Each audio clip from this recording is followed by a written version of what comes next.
Marcus Rivera stood in his empty kitchen, staring at the divorce papers that had just been served.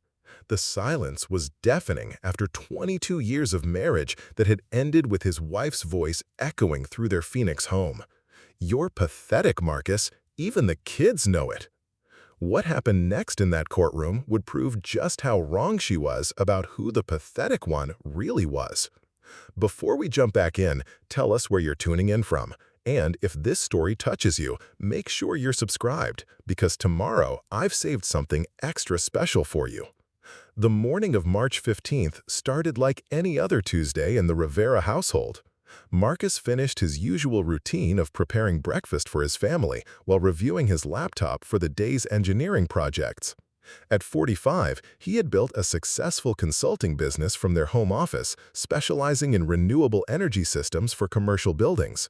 The work paid well enough to afford their mortgage in Scottsdale's Desert Ridge neighborhood, private school tuition for their twins, and the comfortable middle-class lifestyle his wife had grown accustomed to over the years.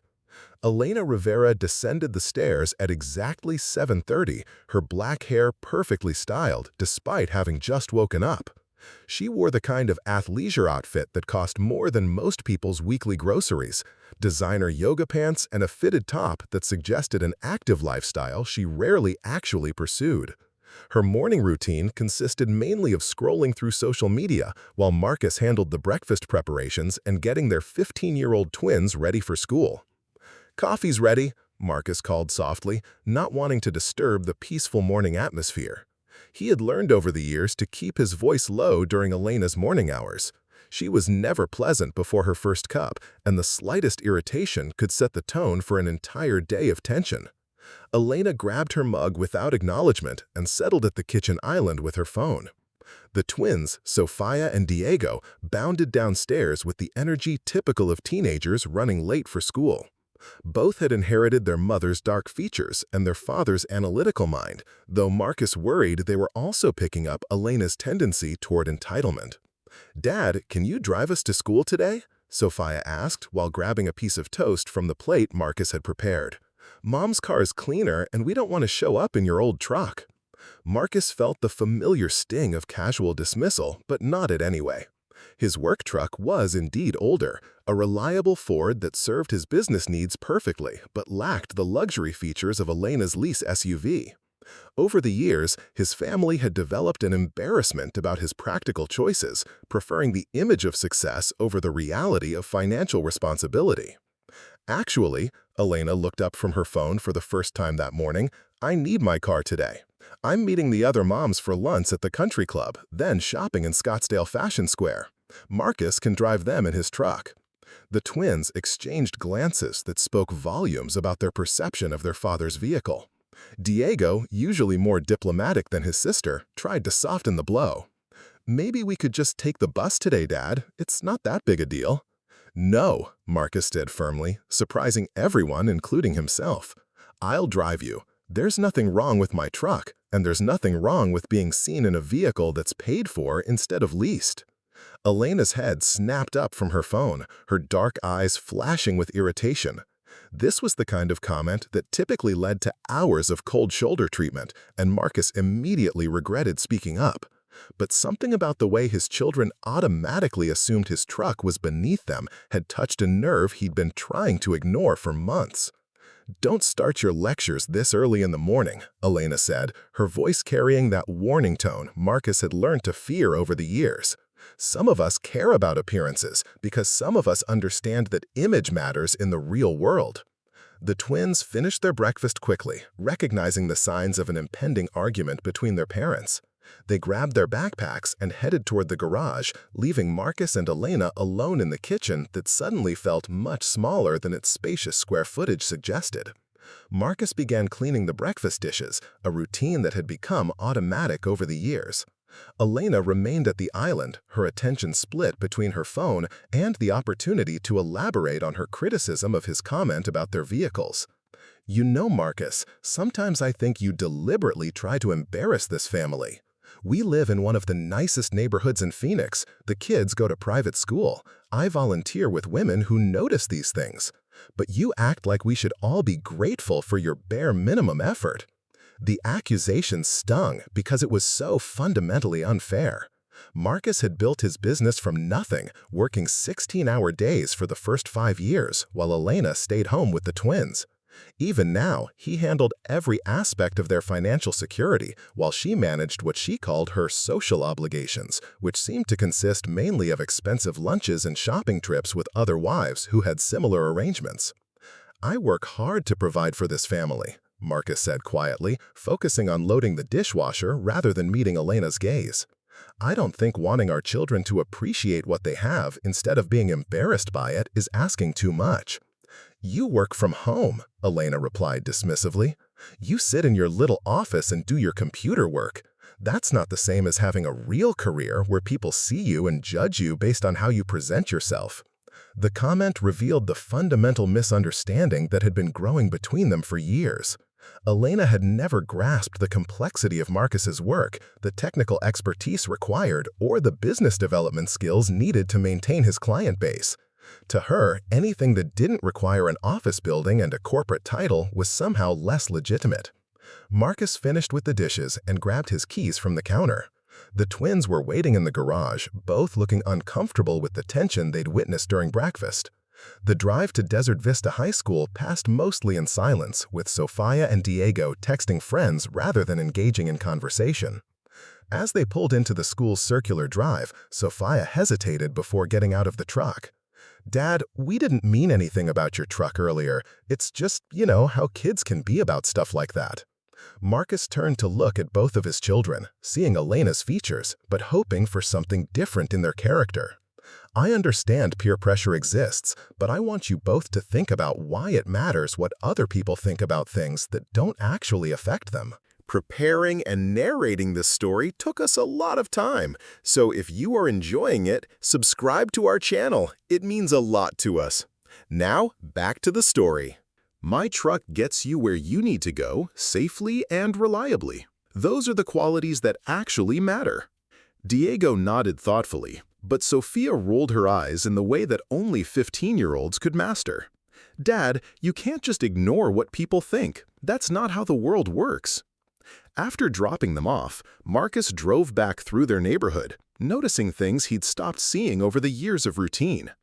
Desert Ridge was indeed beautiful, with its manicured landscapes and custom homes nestled against the backdrop of the McDowell Mountains. They were fortunate to live here, and he had worked incredibly hard to make it possible. Yet somehow, his family had transformed gratitude into entitlement, appreciation into embarrassment. The morning's tension followed him into his home office, where he tried to focus on a proposal for a large commercial solar installation. His business had grown steadily over the years, built on a reputation for technical excellence and reliable service. Clients trusted him because he delivered what he promised, on time and within budget. It was honest work that provided well for his family, but Elena had never seemed to understand or respect the effort it required. Around noon, his phone buzzed with a text from Elena. "Lunch running late. We'll be home around 4. Can you pick up groceries?" The message was typical of their communication, practical and devoid of warmth. She never asked if he was available or if picking up groceries would interfere with his work schedule. The assumption was always that his time was flexible and his priorities should accommodate hers. Marcus finished his morning client calls and drove to the grocery store, completing Elena's detailed list of organic produce and specialty items that cost twice as much as regular alternatives. He had long ago stopped questioning these expenses, recognizing that food choices had become another battleground he was tired of fighting. If organic vegetables and grass-fed beef made Elena happy, the extra cost was worth avoiding another argument about his cheapness. The afternoon brought a productive session working on engineering calculations for a new client project, but Marcus found himself distracted by the morning's conversation. Elena's dismissal of his work as computer stuff had bothered him more than usual. Over the years, he had grown accustomed to her lack of interest in his professional life, but describing it as somehow less legitimate than other careers felt particularly insulting.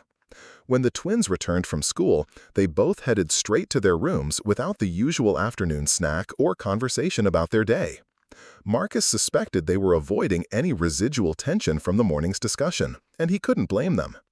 The atmosphere in their house had been increasingly strained for months, with every conversation seeming to carry the potential for conflict. Elena arrived home precisely at 4, her arms loaded with shopping bags from high-end retailers. She had clearly enjoyed her day with the other wives, and her mood seemed improved from the morning's irritation. Marcus hoped this might lead to a more pleasant evening, but experience had taught him that Elena's good moods were often temporary and unpredictable. "How was your day?" he asked, genuinely trying to engage in normal marital conversation. "Wonderful," Elena replied while examining her purchases. "Janet invited me to join the charity committee for the spring gala. It's a really big honor, and it'll be great for our social standing in the community." Marcus recognized this as another expensive commitment disguised as volunteer work. Elena's charity activities typically involved purchasing designer gowns for events, contributing to auction items, and socializing with other women who treat philanthropy as a competitive sport. The actual charitable impact was secondary to the social networking opportunities. "That sounds nice," he said carefully, already calculating the potential costs in his head. "What kind of time commitment is involved?" Elena's expression shifted immediately, the pleasure draining from her face. "There you go again. Everything with you is about time and money. Can't you just be supportive of something that's important to me?" The accusation was unfair, and Marcus felt his patience beginning to fray.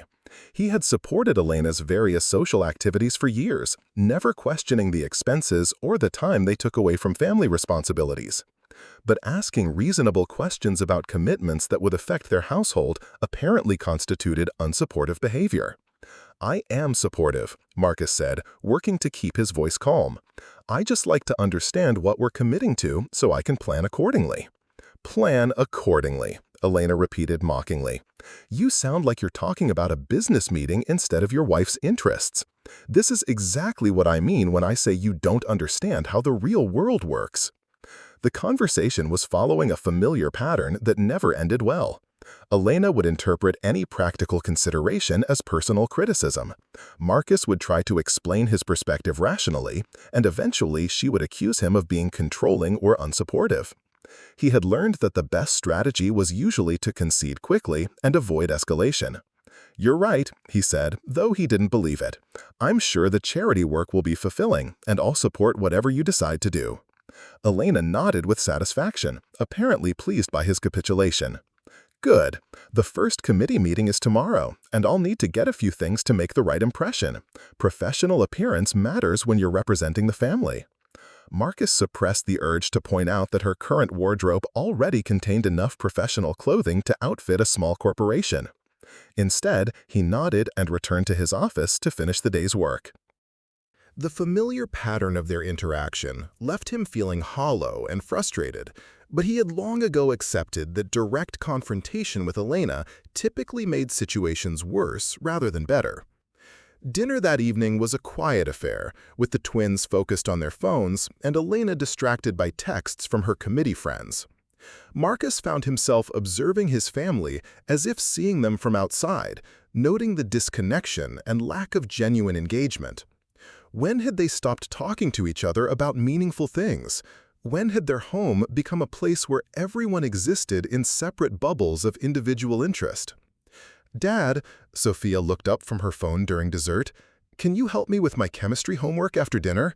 I'm having trouble with the molecular calculations."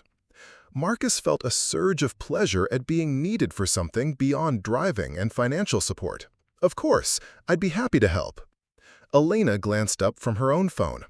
"Don't spend hours on homework, Sophia. You have that college prep meeting tomorrow, and I want you to get enough sleep to make a good impression." The comment irritated Marcus more than it probably should have. Sophia had asked for help with legitimate schoolwork, not social preparation. But Elena's priorities always seemed to emphasize appearance and impression management over actual learning or achievement. "Chemistry is important for her education," Marcus said mildly. "If she needs help understanding the concepts, that's time well spent." Elena's eyes flashed with annoyance. "I'm not saying chemistry isn't important. I'm saying she needs to manage her time wisely, and staying up late over homework isn't wise when she has important meetings the next day. The twins exchanged glances again, recognizing the signs of another brewing argument between their parents. Diego pushed back from the table and mumbled something about having reading to finish. Sophia hesitated, clearly torn between getting help with her homework and avoiding the escalating tension. "We can work on chemistry for an hour," Marcus said, addressing Sophia directly. "That should be enough time to cover the concepts you're struggling with without keeping you up too late." Elena stood abruptly, her chair scraping against the tile floor. "Fine, do whatever you want. You always do anyway." She left the kitchen without clearing her place or helping with cleanup, another responsibility that would default to Marcus. Sophia looked uncomfortable with the tension her simple request had created. "We don't have to do homework if it's going to cause problems," she said quietly. Marcus felt a surge of protectiveness toward his daughter, who shouldn't have to choose between getting academic help and maintaining peace in their household. "Your homework isn't causing problems, and we're definitely going to work on chemistry. Your mother is just stressed about her new committee responsibilities." The excuse felt hollow even as he said it, but Marcus had spent years protecting his children from the reality of their parents' relationship problems. He cleared the dinner dishes while Sophia gathered her textbooks, trying to create a normal atmosphere for their homework session. Working through molecular calculations with Sophia reminded Marcus why he had chosen engineering as his career path.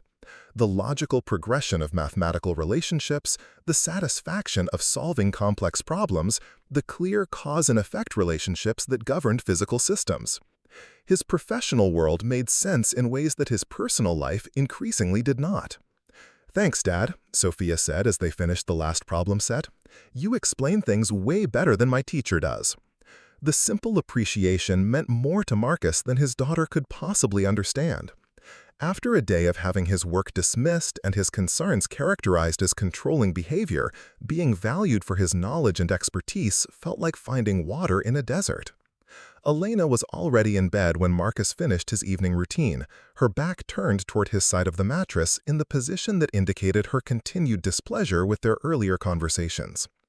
They had shared the same bed for over 20 years, but increasingly it felt like they were sleeping in separate worlds rather than together as partners. Marcus lay in the darkness thinking about the day's interactions, trying to identify where things had gone wrong and how they might be improved. But the more he analyzed their conversations, the more he realized that the fundamental problem wasn't miscommunication or temporary stress. Elena genuinely seemed to believe that his contributions to their family were less valuable than her social activities, that his work was less legitimate than traditional employment, and that his practical concerns about time and money represented character flaws rather than responsible behavior. The recognition was both clarifying and deeply troubling. How do you repair a relationship when the other person fundamentally doesn't respect who you are or what you do? How do you build partnership with someone who sees your contributions as insufficient and your concerns as evidence of personal inadequacy? Sleep came fitfully, interrupted by thoughts about chemistry homework and charity committees, grocery lists and social standings, the growing distance between what he had hoped his marriage would become and what it actually was.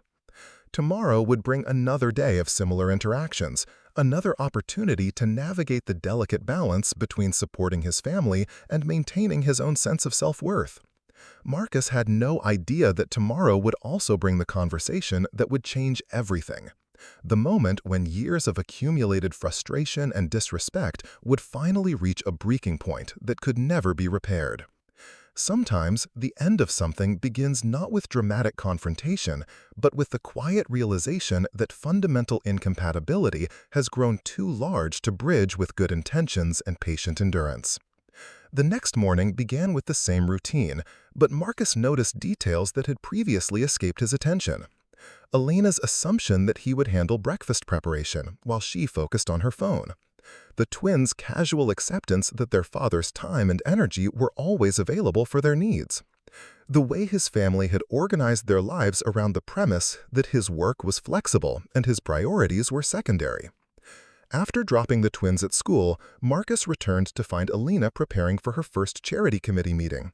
She had laid out 3 different outfits on their bed, each designed to project sophistication and social status. The cost of any single outfit exceeded what many families spent on clothing for an entire year. Which one says serious philanthropist without being too formal?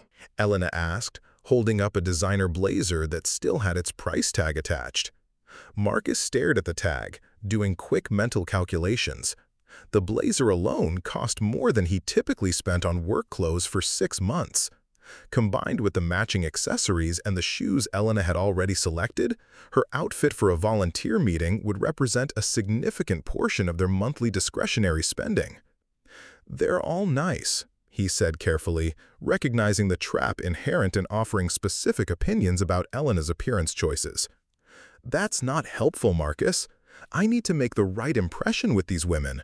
This committee could open doors for us socially, which could benefit your business too if you'd think about it strategically."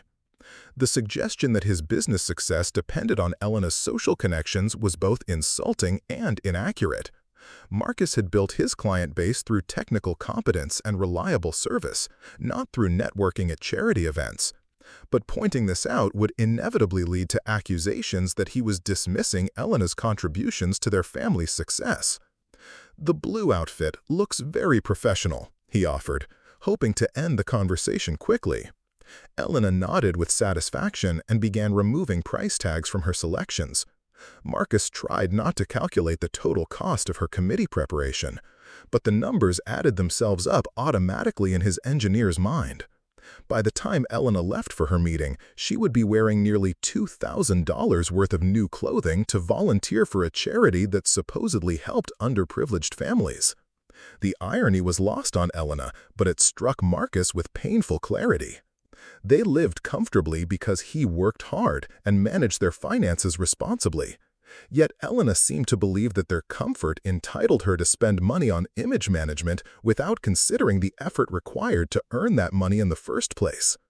Marcus spent the morning working on technical drawings for a solar installation, but his concentration was broken by thoughts about financial priorities and family values. When had supporting Elena's social activities become such a large expense category in their budget? When had his wife's happiness become so dependent on impressing people whose opinions shouldn't matter to their family's actual well-being?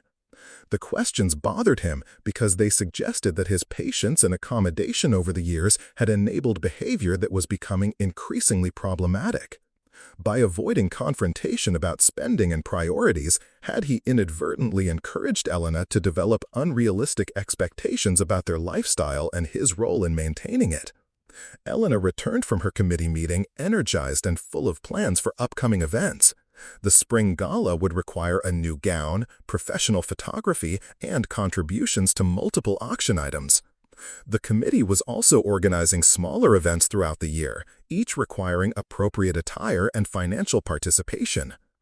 "This is going to be amazing for our family's reputation," Elena announced while showing Marcus photographs from the meeting on her phone. "These women are connected to everyone who matters in Phoenix. Janet's husband is a partner at the biggest law firm downtown, and Michelle's family owns 3 restaurants in Scottsdale." Marcus listened to Elena's enthusiasm while mentally calculating the potential costs of her new social commitments. The spring gala alone would likely cost several $1,000s when all expenses were included. Multiple events throughout the year could easily represent a significant percentage of their annual discretionary income. "It sounds like you enjoyed the meeting," he said neutrally, trying to avoid immediate discussion of the financial implications. "I did more than enjoy it," Elena replied. "I impressed them. They specifically asked about your business and our family's involvement in the community. I told them about the kids' private school and your renewable energy consulting. They were very interested." The conversation was heading in a direction that made Marcus uncomfortable. Elena was clearly positioning their family as more successful and socially prominent than they actually were, creating expectations that would be expensive to maintain and potentially embarrassing to fail to meet. "What exactly did you tell them about my business?" Marcus asked, sensing that Elena's enthusiasm might have led her to exaggerate his professional status. "Just the truth," Elena said, "that you're a successful engineering consultant who works with commercial solar installations. They were impressed that you run your own company. Marcus recognized the subtle inflation in Elena's description. While technically accurate, her presentation implied a larger operation than his actually solo practice. Elena had a talent for describing their life in ways that emphasized the most impressive aspects while omitting details that might suggest more modest realities. "I hope you didn't give them the impression that my business is bigger than it actually is," Marcus said carefully. "I don't want to disappoint anyone's expectations." Elena's expression shifted to irritation immediately. "Why do you always assume I'm lying or exaggerating? I told them the truth about your successful business and our nice family. If that makes you uncomfortable, maybe the problem isn't what I said." The accusation stung because it missed the point entirely. Marcus wasn't uncomfortable with the truth about their life. He was concerned about Elena's tendency to present their circumstances in the most favorable possible light without considering the obligations such presentations might create. Before Marcus could respond, Diego burst through the front door with news that required immediate attention. "Dad, I made the varsity baseball team. The coach wants to talk to both of you about the summer travel schedule and equipment requirements." The interruption was both welcome and concerning. Marcus was proud of Diego's athletic achievement, but varsity sports typically came with significant time and financial commitments, which would need to be carefully managed alongside Elena's new social obligations. "That's wonderful news," Marcus said, hugging his son with genuine enthusiasm. "When does Coach Martinez want to meet?" "Tomorrow after school. He said the travel schedule is pretty intense, and there are some expensive tournaments if I want to play at the college recruitment level." Elena immediately joined the conversation, her earlier irritation forgotten in light of Diego's achievement. Of course you'll play at the recruitment level. This could be Diego's ticket to a good college scholarship. Marcus appreciated Elena's support for their son, but he also recognized the pattern of automatic commitment to expensive activities without preliminary discussion of practical considerations. Varsity baseball could easily cost several $1,000s between equipment, travel, and tournament fees. "We'll definitely meet with Coach Martinez and get all the details," Marcus said. "Then we can make informed decisions about which tournaments and activities make the most sense for Diego's goals and our family's schedule." Diego nodded enthusiastically, but Elena's expression suggested she interpreted Marcus's measured response as lack of support for their son's opportunities. The familiar dynamic was reasserting itself. Elena wanted to commit immediately to whatever would make family members happy, while Marcus wanted to understand commitments fully before making decisions. That evening's dinner conversation focused entirely on Diego's baseball achievement and the upcoming meeting with Coach Martinez. Sophia contributed her own good news about being selected for the advanced placement chemistry class, which made Marcus particularly proud given their recent homework sessions together. For a brief period, the Rivera family felt like a normal, supportive unit celebrating their children's accomplishments.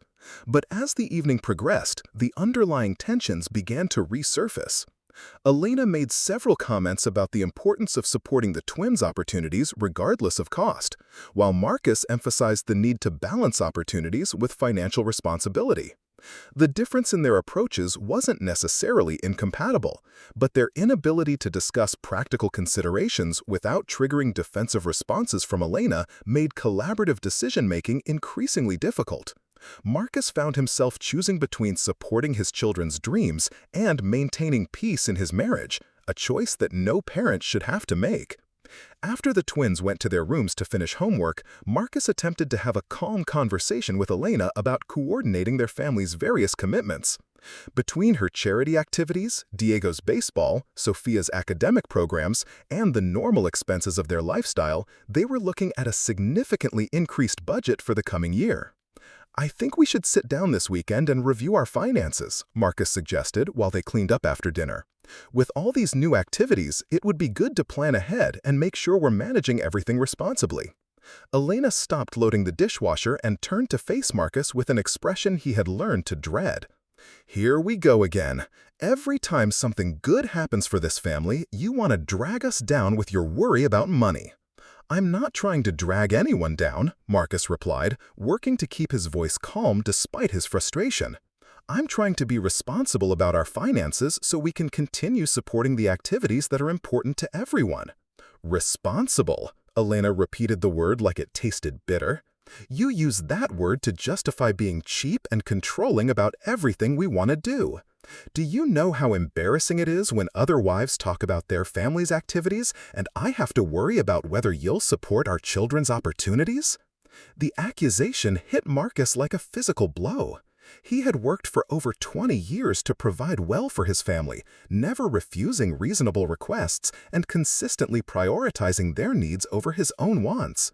To be characterized as cheap and controlling for wanting to plan their finances felt deeply unjust. "Elena, that's not fair," Marcus said, his voice showing the strain of suppressed emotion. "I've supported every activity the kids have wanted to pursue, every social commitment you've made, every expense that matters to this family. Wanting to plan and budget for these things isn't being controlling, it's being responsible for our family's financial security." "Financial security," Elena laughed bitterly. "We live in a $500,000 house, the kids go to private school, and I drive a luxury SUV. But you act like we're on the verge of bankruptcy every time we want to do something that costs money." Marcus felt something shift inside him, a breaking point he hadn't realized he was approaching. Elena's dismissal of his financial management, her characterization of his responsible behavior as character flaws, and her apparent inability to appreciate the effort required to maintain their comfortable lifestyle had accumulated into something that felt like a dam bursting. "You're right," Marcus said quietly, his voice carrying a dangerous calm that Elena didn't recognize. "We do live comfortably. We live comfortably because I work 60 hours a week building and maintaining a business that provides for this family. We live comfortably because I manage our finances carefully and prioritize spending on things that matter. And we live comfortably because I've spent 22 years putting this family's wants and needs ahead of my own." Elena sensed that this conversation was different from their usual arguments, but she was too committed to her position to back down. "Don't act like you're some kind of martyr, Marcus. You chose to start your own business, and you chose to work from home. Nobody forced you to be the provider." "You're absolutely right," Marcus replied, his calm tone becoming more unsettling with each word. "I chose to prioritize this family's security and happiness over my own preferences. And I chose to tolerate being called cheap and controlling when I tried to manage our resources responsibly." "Responsible," Elena repeated the word like it tasted bitter. "You use that word to justify being cheap and controlling about everything we want to do. Do you know how embarrassing it is when other wives talk about their family's activities and I have to worry about whether you'll support our children's opportunities?" The accusation hit Marcus like a physical blow. He had worked for over 20 years to provide well for his family, never refusing reasonable requests and consistently prioritizing their needs over his own wants. To be characterized as cheap and controlling for wanting to plan their finances felt deeply unjust. "Elena, that's not fair," Marcus said, his voice showing the strain of suppressed emotion. "I've supported every activity the kids have wanted to pursue, every social commitment you've made, every expense that matters to this family. Wanting to plan and budget for these things isn't being controlling, it's being responsible for our family's financial security." "Financial security," Elena laughed bitterly. "We live in a $500,000 house, the kids go to private school, and I drive a luxury SUV. But you act like we're on the verge of bankruptcy every time we want to do something that costs money." Marcus felt something shift inside him, a breaking point he hadn't realized he was approaching. Elena's dismissal of his financial management, her characterization of his responsible behavior as character flaws, and her apparent inability to appreciate the effort required to maintain their comfortable lifestyle had accumulated into something that felt like a dam bursting. "You're right," Marcus said quietly, his voice carrying a dangerous calm that Elena didn't recognize. "We do live comfortably. We live comfortably because I work 60 hours a week building and maintaining a business that provides for this family. We live comfortably because I manage our finances carefully and prioritize spending on things that matter. And we live comfortably because I've spent 22 years putting this family's wants and needs ahead of my own." Elena sensed that this conversation was different from their usual arguments, but she was too committed to her position to back down. Don't act like you're some kind of martyr, Marcus. You chose to start your own business, and you chose to work from home. Nobody forced you to be the provider. You're absolutely right, replied, his calm tone becoming more unsettling with each word. I chose to prioritize this family's security and happiness over my own preferences. And I chose to tolerate being called cheap and controlling when I tried to manage our resources responsibly. The twins had emerged from their rooms during the escalating conversation, drawn by voices that were louder than usual, despite Marcus's controlled tone. They stood at the edge of the kitchen, uncertain whether to interrupt or retreat to their bedrooms. Elena noticed their audience and seemed to interpret it as an opportunity to emphasize her position. Kids, come here. I want you to understand something about your father. Marcus felt a chill of apprehension. Elena's tone suggested she was about to cross a line that couldn't be uncrossed, but he couldn't imagine what she was planning to say in front of their children.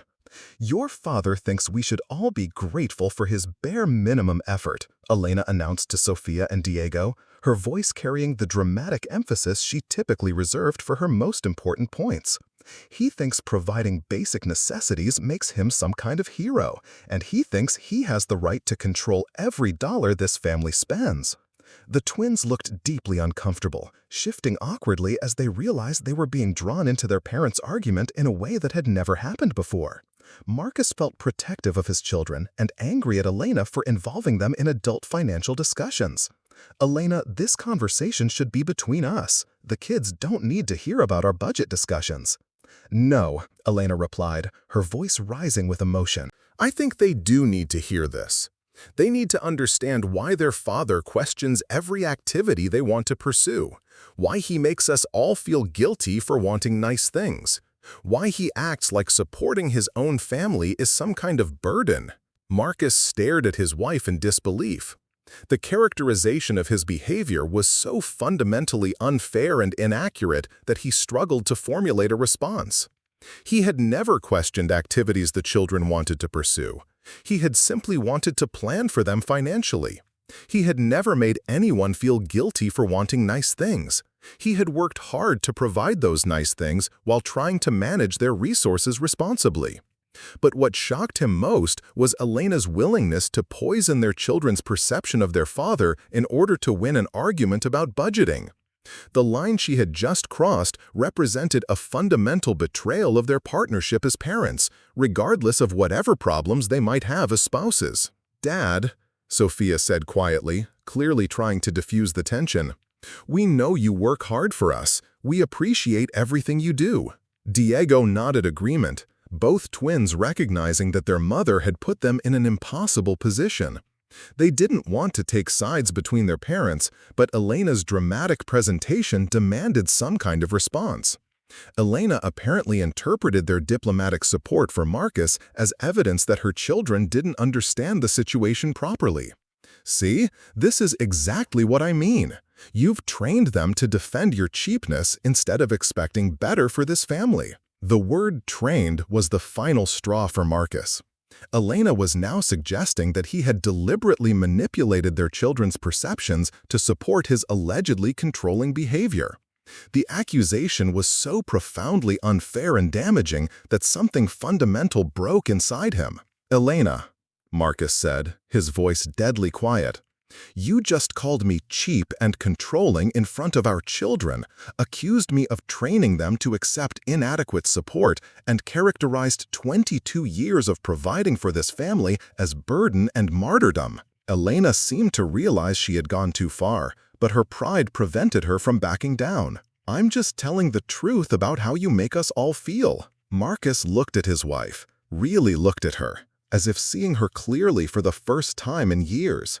The woman he had married, worked for, sacrificed for, and prioritized above his own needs and interests was standing in their kitchen calling him pathetic in front of their children. "The truth?" Marcus repeated slowly. "You want to talk about truth?" The twins sensed that something irrevocable was about to happen and quietly retreated to their rooms, leaving their parents alone in the kitchen that had become a battlefield. "The truth is that you just destroyed any possibility of fixing our marriage," Marcus said with absolute certainty. "The truth is that you have shown our children exactly what you think of their father's love and sacrifice.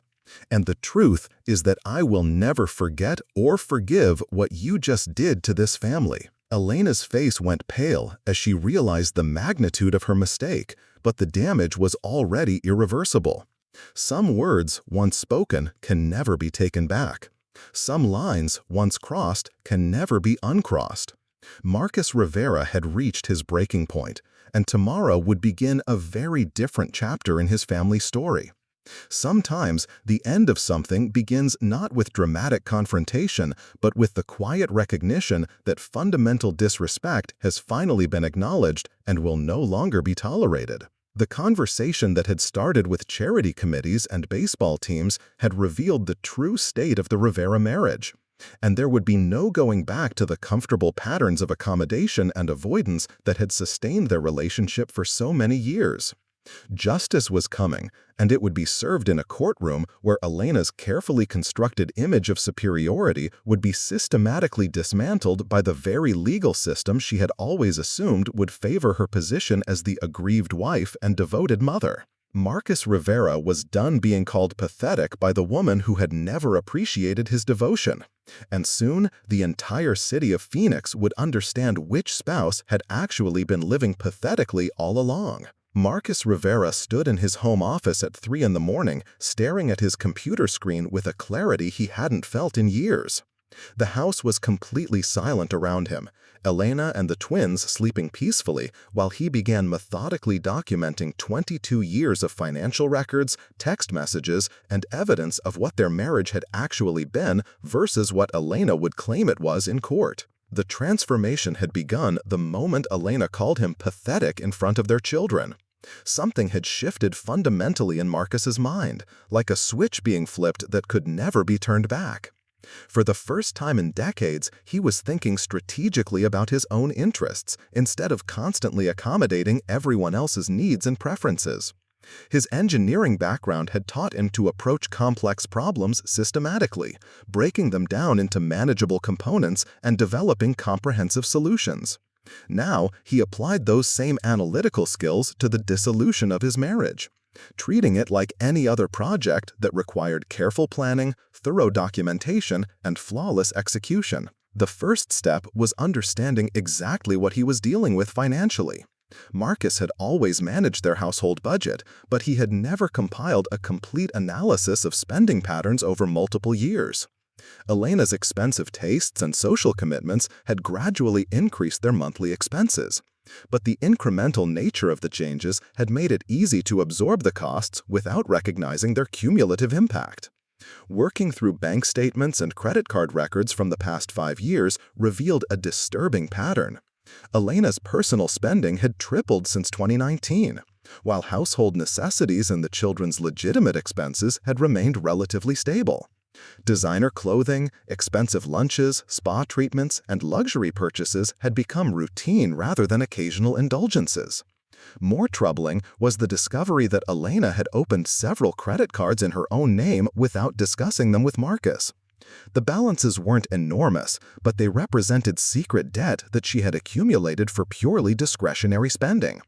Shoes that cost more than most families' monthly grocery budget, handbags that could have funded a college course, jewelry that served no purpose beyond displaying wealth they didn't actually possess. Marcus printed every statement, every receipt, every financial record that told the story of their marriage through dollars and cents. Elena had been living like a wealthy socialite while he worked 60-hour weeks to maintain the illusion of affluence she believed was her due. The documentation process took him until dawn, but by the time Elena woke up for her morning routine, Marcus had assembled a comprehensive financial picture that would be devastating in divorce proceedings. Elena emerged from their bedroom at her usual time, seemingly unaware that anything fundamental had changed between them. She moved through her morning routine with the same self-absorbed focus that had characterized her behavior for years, checking her phone while Marcus prepared breakfast and handled the practical details of getting their family ready for another day. "Good morning," she said absently, not looking up from her social media as she accepted the coffee Marcus handed her. "Good morning," Marcus replied with perfect civility. There was no point in creating drama or alerting Elena to his current activities. He had learned enough about divorce proceedings to understand that maintaining normal routines while quietly preparing his case would be far more effective than emotional confrontations. The twins appeared for breakfast with their usual teenage energy, both chattering about school activities and weekend plans.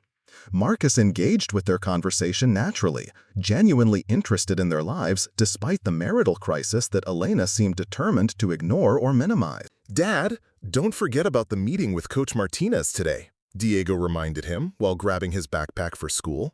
"I'll be there," Marcus assured him. "We'll get all the information about the baseball program and make good decisions about your opportunities." Elena glanced up from her phone with mild interest. "I might be a few minutes late to the meeting. The charity committee is having an emergency session about the spring gala venue." Marcus noted the casual assumption that her social commitments took priority over their son's important meeting, but he simply nodded acknowledgment. Elena's priorities were no longer his concern, and soon they would no longer be his problem. After dropping the twins at school, Marcus drove directly to the law offices of Hamilton Chen and Associates, a family law firm with an excellent reputation for representing high-earning spouses in complex divorce cases. He had researched Arizona divorce law extensively during his sleepless night, learning that the state's community property regulations would divide their assets equally, but that spousal support determinations considered factors like earning capacity, standard of living, and financial contributions to the marriage. David Chen, the senior partner, was a soft-spoken man in his 50s with intelligent eyes and an air of competence that immediately put Marcus at ease. His office was lined with law books and family photos, suggesting both professional expertise and personal understanding of the dynamics involved in divorce proceedings. "Mr. Rivera," Chen said after reviewing the financial documents Marcus had compiled, "this is some of the most thorough preparation I've seen from a new client. You've essentially done half of our discovery work already." Marcus felt a surge of satisfaction at the compliment. His analytical approach to problem-solving was finally being applied to a situation where precision and documentation would actually be valued rather than dismissed as obsessive behavior. "I want to understand exactly what I'm dealing with," Marcus explained. "My wife has spent years characterizing my financial management as controlling behavior, but these records show the actual pattern of our household expenses." Chen studied the spreadsheets and credit card statements with the focused attention of someone who understood their significance. "Your wife's discretionary spending has increased by roughly 300% over 5 years, while your income has grown by approximately 40%. That's not sustainable long-term, and it demonstrates a concerning pattern of financial irresponsibility." The validation felt profound to Marcus. For years, Elena had made him question whether his concerns about spending and budgeting were reasonable or if he was indeed being unreasonably controlling. Having a legal professional confirm that Elena's financial behavior was objectively problematic provided clarity he had desperately needed. "What are my realistic options?" Marcus asked directly. "I want to protect my business assets and ensure I can continue supporting my children's legitimate needs, but I'm not interested in subsidizing my wife's lifestyle indefinitely." Chen leaned back in his chair, considering the question carefully. "Arizona is a community property state, so your assets accumulated during the marriage will be split equally. However, your business appears to be largely separate property since you established it before the marriage, and you can argue that its growth resulted from your individual efforts rather than community contributions." The legal explanation was complex, but Marcus grasped the essential points quickly. His engineering consulting practice would likely remain his separate property, but the house, savings, and other assets accumulated during their marriage would be divided equally. Elena would be entitled to spousal support, but the amount would depend on various factors, including her ability to become self-supporting. "My wife hasn't worked outside the home for over 15 years, Marcus noted. "She'll likely argue that she sacrificed her career to support my business and raise our children." "That's a common claim," replied. "We'll need to document exactly what contributions she made to your business success versus what sacrifices were actually involved in her staying home. From these financial records, it appears her primary activities have been social rather than business supporting." Marcus thought about Elena's committee meetings and charity lunches, expensive activities that she framed as networking opportunities for his business, but which had never generated a single client or professional connection. Her social commitments had been entirely self-serving, focused on her own status and entertainment rather than supporting their family's economic interests. "I can document that my business growth resulted from my individual efforts," Marcus said.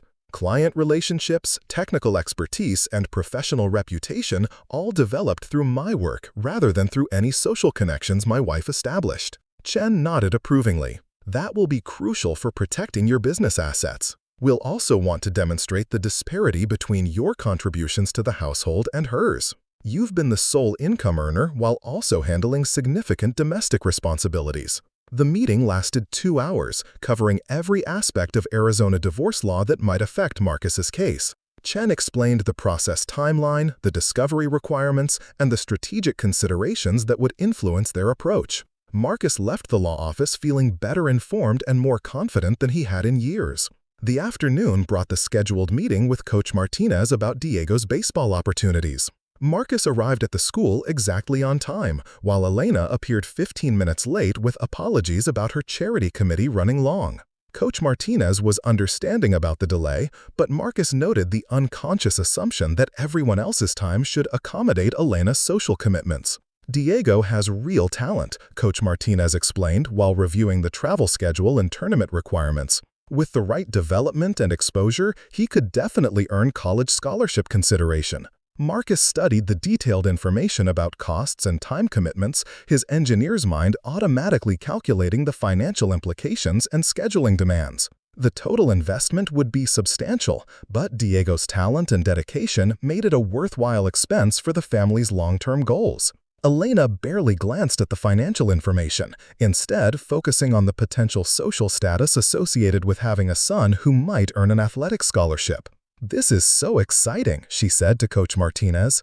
"Diego has always been naturally athletic, and we're committed to giving him every opportunity to succeed." The casual use of "we" irritated Marcus, considering that Elena's financial contributions to Diego's opportunities would be non-existent, while her social commitments would likely interfere with the transportation and support requirements of competitive baseball. But he maintained his composure and asked practical questions about tournament schedules, equipment needs, and coaching expectations. After the meeting, Elena was full of enthusiasm about Diego's prospects and the social implications of having a talented athlete in the family. "The other committee women will be so impressed when they hear about Diego making varsity as a sophomore," she said while they drove home separately.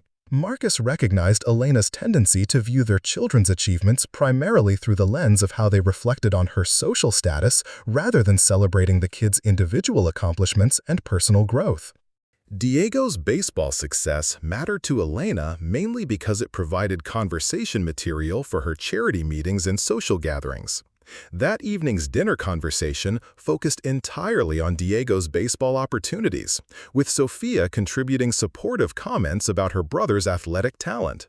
Marcus found himself observing his family dynamics with new clarity, noticing patterns that had previously seemed normal but now appeared problematic. Elena dominated the conversation, making Diego's achievement about her own excitement and social opportunities, rather than focusing on his feelings and goals. She barely acknowledged Sophia's quiet pride in her brother's success, instead launching into speculation about college recruitment and scholarship possibilities that were years premature. "Mom," Diego said eventually, "Coach Martinez said I need to focus on fundamental skill development this year rather than thinking too far ahead about college stuff." Elena waved off his comment dismissively. "Coaches always say that, but parents need to think strategically about opportunities. I'm already researching which colleges have the best baseball programs and social connections." Marcus intervened gently. "Diego, what aspects of the program are you most excited about, and what concerns do you have about balancing baseball with your academic responsibilities?" The questions redirected attention to Diego's actual experience, rather than Elena's fantasies about social status and future opportunities. Diego relaxed visibly as he described his genuine enthusiasm for improving his skills and competing at a higher level, as well as his reasonable concerns about time management and academic performance. Sophia joined the conversation with thoughtful questions about how Diego planned to handle the increased demands on his schedule. The siblings had a natural, supportive relationship that didn't require adult intervention or management, unlike Elena's tendency to insert herself dramatically into their experiences. After dinner, Marcus helped both twins with their homework while Elena retreated to her bedroom to make phone calls about charity committee business. The division of labor was so routine that nobody commented on it, but Marcus found himself noticing how consistently Elena avoided the practical work of parenting while claiming credit for their children's achievements and opportunities. Working through chemistry problems with Sophia reminded Marcus of his own academic strengths and the satisfaction he derived from teaching complex concepts. His professional success had grown from genuine intellectual capabilities and hard work, not from social connections or image management. Elena's dismissal of his career as computer work reflected her fundamental misunderstanding of both his technical expertise and his business development skills. "Dad," Sophia said as they finished her problem sets, "are you and Mom having problems?" The direct question caught Marcus off guard, though he realized his children were certainly old enough to notice the tension that had been building in their household for months. Sophia was particularly perceptive, with the analytical mind she had inherited from him and the emotional intelligence that came from being a thoughtful teenager. "All marriages go through difficult periods," Marcus replied carefully. "Your mother and I are working through some disagreements about priorities and responsibilities." Sophia nodded with understanding beyond her years. She's been different lately, more focused on her committee stuff and less interested in family things. The observation was accurate and insightful, confirming that the changes Marcus had noticed in Elena's behavior were obvious to their children as well. Sophia wasn't criticizing her mother, simply acknowledging a shift in family dynamics that had affected everyone. "Change is hard for families," Marcus said diplomatically. "What's most important is that both your parents love you and Diego very much, and will both continue supporting your goals and activities regardless of what happens between us." The reassurance seemed to comfort Sophia, who hugged Marcus before heading to her room to finish her evening routine. Diego had already disappeared to work on his own assignments, leaving Marcus alone in the kitchen with thoughts about how to protect his children from the emotional fallout of the divorce proceedings that would soon dominate their family's life. Elena emerged from their bedroom around 10 o'clock, full of excitement about her charity committee's progress on the spring gala. "We've secured an amazing venue at the Phoenician Resort," she announced. "It's going to be the social event of the year." Marcus listened politely while calculating the likely cost of Elena's participation in an event at one of Phoenix's most expensive luxury hotels. Between her gown, accessories, beauty treatments, and expected contributions to auction items, the evening would easily cost several $1,000s for a few hours of socializing with people whose friendship appeared to be contingent on maintaining certain spending levels. "That sounds like it will be a beautiful event," Marcus said neutrally, neither encouraging nor discouraging Elena's enthusiasm. "It will," Elena agreed, settling into bed with her phone to continue texting committee members about planning details. "This is exactly the kind of thing that establishes our family's position in the community." Marcus recognized the familiar theme of image management and social positioning that had become increasingly central to Elena's identity over the years. She genuinely believed that external appearances mattered more than internal family relationships, that social status provided security and happiness more effectively than financial stability or emotional connection. As Elena focused on her phone conversations about table arrangements and invitation designs, Marcus lay in bed thinking about the profound differences in their values and priorities that had become impossible to ignore or accommodate. Elena's happiness depended on impressing people whose opinions shouldn't matter to their family's actual well-being, while Marcus found satisfaction in genuine achievement and authentic relationships. The recognition was both clarifying and sad. They had become incompatible not through any dramatic betrayal or crisis, but through the gradual evolution of fundamentally different approaches to life, success, and family priorities. Elena valued external validation and social status above personal integrity and financial responsibility. Marcus valued competence, authenticity, and long-term security above immediate gratification and image management. Sleep came more easily than it had in months, despite the enormity of the changes Marcus was contemplating. Having a clear plan and professional legal support provided a sense of control and direction that had been missing from his life for years. Tomorrow would bring another day of normal routine while he continued quietly preparing for the legal battle that would reshape his family's future. The next several weeks passed in a strange duality of normalcy and preparation. Marcus maintained his usual routines of work, childcare, and household management while secretly meeting with attorneys, gathering documentation, and developing his comprehensive case for divorce. Elena remained focused on her charity commitments and social activities, apparently oblivious to the fundamental shift that had occurred in their marriage.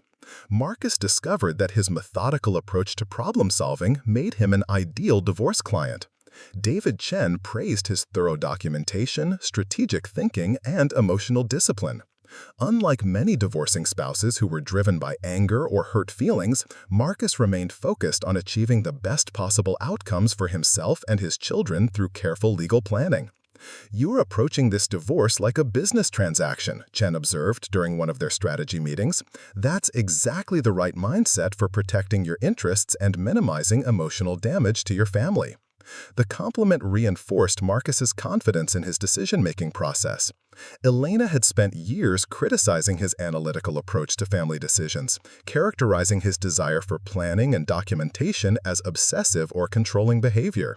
But in the context of divorce proceedings, his systematic thinking and thorough preparation were proving to be valuable assets rather than personal flaws. Elena's behavior during this period provided additional evidence for Marcus's case.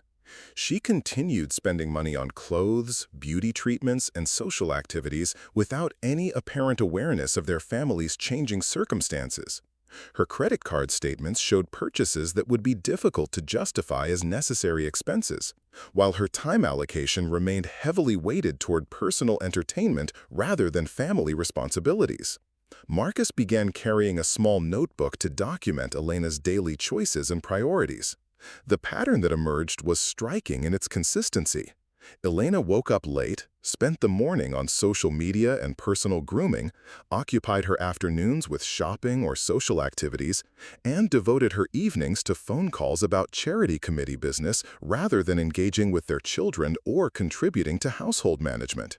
The documentation wasn't vindictive or petty. It was evidence of Elena's actual contributions to their family's functioning versus her likely claims about being a devoted wife and mother who sacrificed her career for their household's benefit. Marcus needed to demonstrate to the court that Elena's lifestyle was self-serving rather than family-focused, and that her absence from the workforce resulted from personal choice rather than family necessity. Diego's baseball activities provided particularly clear examples of Elena's priorities.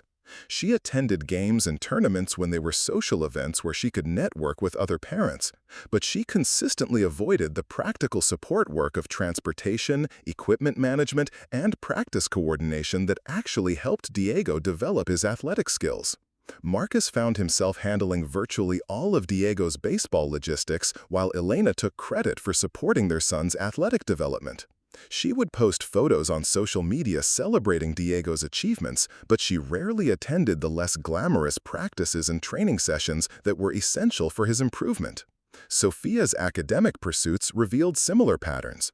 Elena was enthusiastic about celebrating Sophia's achievements when they reflected well on the family status, but she showed little interest in the daily work of helping with homework, discussing academic challenges, or providing emotional support during difficult periods. Marcus had always handled the majority of practical parenting responsibilities, but Elena's complete withdrawal from unglamorous family work during this period made her actual contributions starkly clear.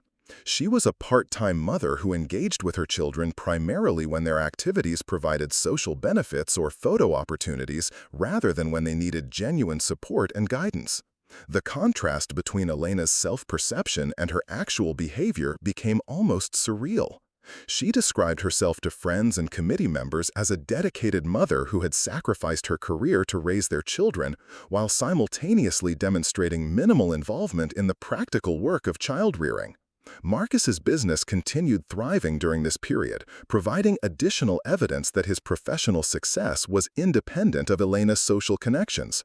New clients came through professional referrals and technical reputation rather than through networking at charity events or country club activities. Elena's claim that her social activities benefited his business was demonstrably false. The most revealing incident occurred during Sophia's chemistry competition at school. Marcus had been coaching Sophia for weeks, helping her prepare for the academic challenge that would determine her placement in advanced courses for the following year. Elena initially planned to attend the competition, but she canceled at the last minute because her charity committee scheduled an emergency meeting about the spring gala. Sophia was disappointed but not surprised by her mother's absence. "It's okay, Dad," she said while they drove to the competition. "I know you'll be there, and that's what really matters." The comment was both heartwarming and heartbreaking. Sophia had learned not to depend on her mother's support for important events, accepting that Elena's social commitments would consistently take priority over family obligations. Marcus felt protective anger toward Elena for teaching their daughter that maternal support was conditional and unreliable. Sophia performed brilliantly in the competition, earning placement in the most advanced chemistry course available to juniors. Marcus was bursting with pride as they celebrated her achievement with dinner at their favorite restaurant. Just the two of them, since Elena was still occupied with committee business. "I'm so proud of your hard work and achievement," Marcus told Sophia over dessert. "You've earned this opportunity through dedication and intelligence." "Thanks, Dad," Sophia replied with a smile that reminded Marcus why all his sacrifices had been worthwhile. "I couldn't have done it without your help with the practice problems."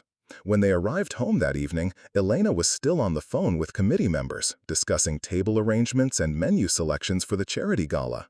She briefly congratulated Sophia on her academic achievement before returning to her conversation about floral centerpieces and invitation fonts. Marcus documented the incident in his notebook, not because he wanted to hurt Elena, but because he needed to demonstrate to the court which parent had actually been present for their children's important moments and which parent had consistently prioritized social activities over family responsibilities. The spring gala itself provided the perfect culmination of Elena's misplaced priorities. She spent over $4,000 on her appearance for the event, between the designer gown, professional hair and makeup, jewelry, and accessories. The amount exceeded what many families spent on monthly living expenses, all for a single evening of socializing with other wealthy wives who measured friendship in terms of designer labels and charitable contributions. Marcus attended the gala as Elena's escort, observing the social dynamics that had become so important to his wife's sense of identity and self-worth. The conversations were superficial, focused on appearances, travel plans, and social gossip rather than substantive topics or genuine personal connections. Elena thrived in the environment, networking enthusiastically with women who seemed to evaluate each other based on their husband's professional status and their own spending power. Marcus, Elena introduced him to several committee members. "My husband is a very successful engineering consultant who specializes in renewable energy systems." The introduction was technically accurate, but subtly inflated, suggesting a larger business operation than his solo practice actually represented. Marcus smiled politely while noting how Elena consistently presented their life in the most impressible possible terms, creating expectations that would be expensive to maintain and potentially embarrassing to fail to meet. The evening cost their family approximately $6,000 when all expenses were included, representing a significant percentage of their monthly discretionary income. Marcus calculated that Elena's participation in charity committee activities over the past year had consumed roughly 15% of his business's net profit, money that could have been invested in their children's education or their family's long-term financial security. Yet Elena was euphoric about the event's success and her social connections with the other committee members. "Marcus," Elena introduced him to several committee members, "my husband is a very successful engineering consultant who specializes in renewable energy systems." The introduction was technically accurate, but subtly inflated, suggesting a larger business operation than his solo practice actually represented. Marcus smiled politely while noting how Elena consistently presented their life in the most impressible possible terms, creating expectations that would be expensive to maintain and potentially embarrassing to fail to meet. The evening cost their family approximately $6,000 when all expenses were included, representing a significant percentage of their monthly discretionary income. Marcus calculated that Elena's participation in charity committee activities over the past year had consumed roughly 15% of his business's net profit, money that could have been invested in their children's education or their family's long-term financial security. Yet Elena was euphoric about the event's success and her social connections with the other committee members. "This was exactly what our family needed," she told Marcus while they drove home from the gala. "We're finally establishing ourselves with the right people in Phoenix."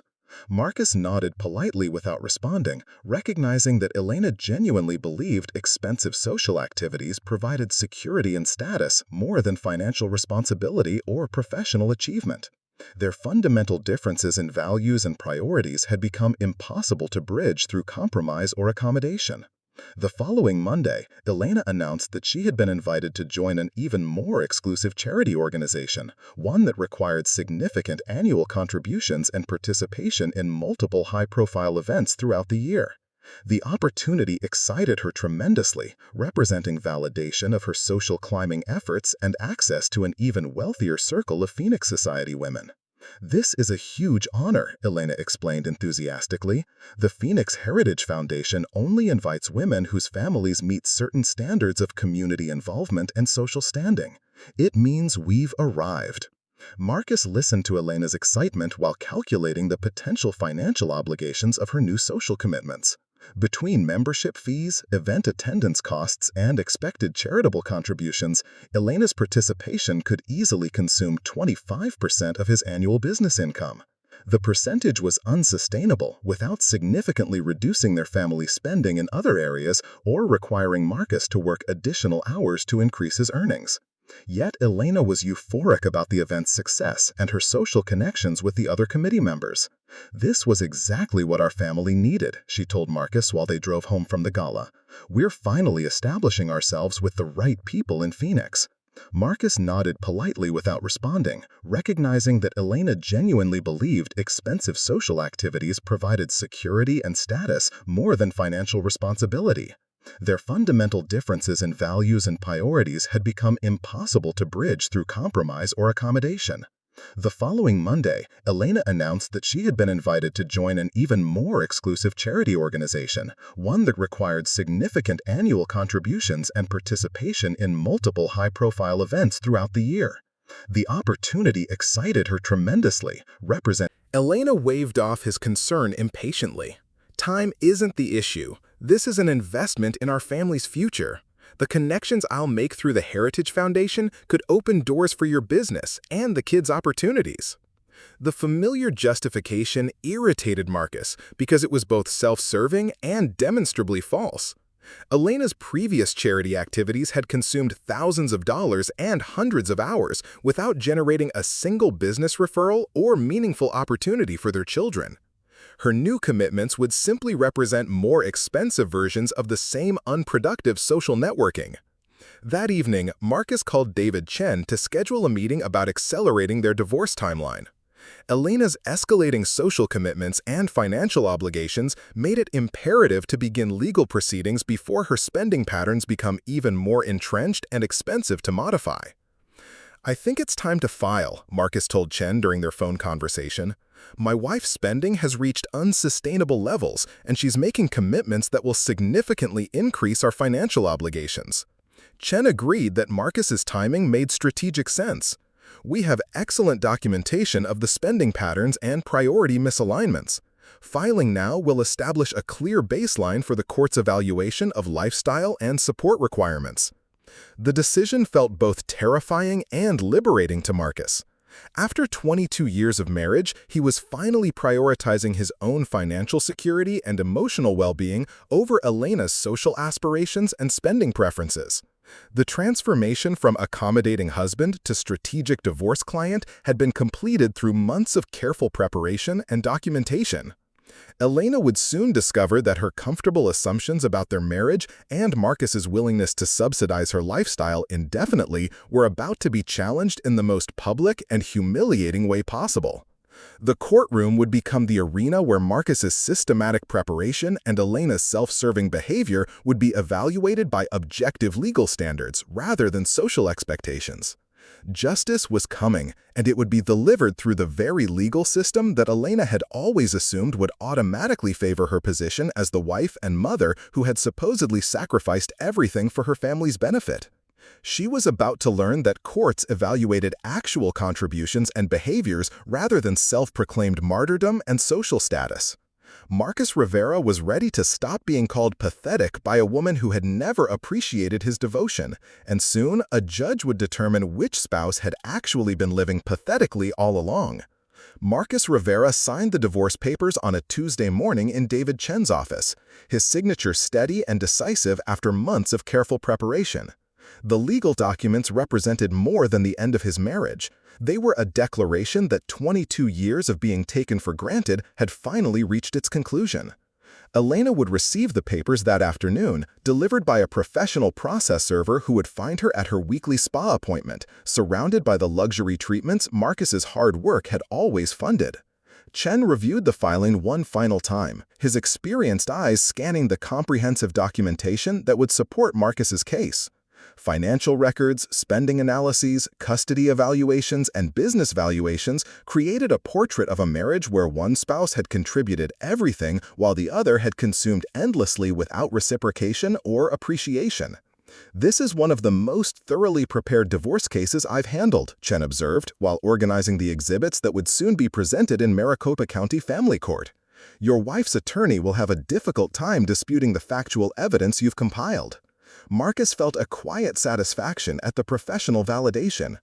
Elena had spent years dismissing his methodical approach to problems as obsessive or controlling behavior, but his systematic thinking had produced exactly the kind of documentation that would prove decisive in legal proceedings. Every receipt, every bank statement, every credit card purchase told the story of their marriage more accurately than Elena's inevitable emotional appeals about sacrifice and devotion. The process server called Chen's office at 2:15 that afternoon to confirm successful service of the divorce petition. Elena had been located at Desert Springs Spa, where she was receiving a facial treatment that cost more than most families spent on groceries in a week. According to the server's report, Elena had become hysterical upon reading the documents, screaming loudly enough to disrupt other clients and requiring spa staff to escort her to a private room.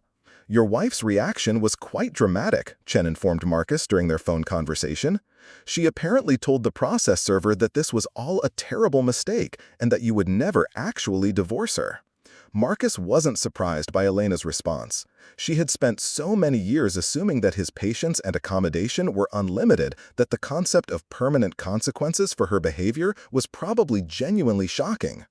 Elena had operated under the belief that Marcus would always forgive, always provide, always prioritize her comfort over his own dignity. That belief was about to be systematically dismantled in the most public forum possible. Elena's first phone call came within minutes of the server's report.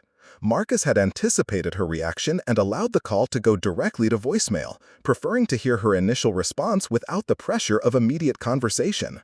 Her voice message was exactly what he expected, a mixture of outrage, disbelief, and desperate attempts at manipulation disguised as emotional appeals. "Marcus, this is insane!" Elena's recorded voice trembled with what sounded like genuine shock. "I just got served with divorce papers at the spa in front of everyone. People were staring at me. How could you humiliate me like this? Call me immediately so we can fix this ridiculous misunderstanding." The message revealed Elena's primary concerns, public embarrassment and loss of social status, rather than genuine grief about their relationship ending. She was more upset about being served papers in front of her social acquaintances than about the actual dissolution of their marriage. The priorities reflected everything Marcus had come to understand about his wife over the months of careful observation and documentation. 17 more voicemails followed over the next 3 hours, Elena's tone progressing through various stages of emotion as she apparently consulted with friends and family about appropriate strategies for responding to Marcus's unexpected legal action. The messages became increasingly manipulative, invoking their children's welfare, their shared history, and Elena's supposed sacrifices for their family's benefit. "Think about Sofia and Diego," Elena pleaded in one message. "They need their family to stay together. You can't destroy their security because you're having some kind of midlife crisis." Marcus noted the irony of Elena's sudden concern for their children's emotional welfare, considering that she had spent months prioritizing charity committee meetings over family dinners, spa appointments over homework help, and social networking over genuine parenting responsibilities. Her concern for Sofia and Diego's security was also questionable, given her consistent pattern of expensive spending that actually threatened their family's long-term financial stability. By evening, Elena had apparently secured legal representation, because her final voicemail message carried a different tone entirely. "My attorney says you can't just abandon your family responsibilities," she announced with newly confident aggression. "Arizona is a community property state, and I'm entitled to half of everything you've built during our marriage. I'm also entitled to spousal support that maintains my standard of living. You've made a huge mistake, Marcus, and you're going to regret this decision." The threatening message actually pleased Marcus because it demonstrated Elena's fundamental misunderstanding of their legal situation and her own vulnerable position. She apparently believed that her status as a wife automatically entitled her to perpetual financial support regardless of her contributions or behavior during their marriage. Elena's attorney had clearly not yet explained the complexity of spousal support calculations or the importance of documented evidence in family court proceedings. Marcus spent that evening reviewing his testimony preparation with Chen, practicing responses to the questions Elena's legal team would likely ask during depositions and court hearings. They anticipated that Elena's strategy would focus on portraying herself as a devoted wife and mother who had sacrificed her career to support Marcus's business success and raise their children. She'll claim that her social activities were networking opportunities that benefited your business, Chen predicted. "We need to demonstrate that your professional success was independent of her social connections and that her activities were entirely self-serving." Marcus had compiled extensive evidence to refute Elena's expected claims. His client base had developed through professional referrals and technical expertise rather than through charity event networking. His business growth followed a clear timeline that correlated with his individual efforts and market expansion rather than with Elena's social activities. Most importantly, his most successful client relationships had been established through direct professional contact rather than through social introductions. The twins' reactions to their parents' divorce added another layer of complexity to the situation. Sofia approached Marcus privately the day after Elena was served, her mature perspective providing insight that surprised him with its clarity and emotional intelligence.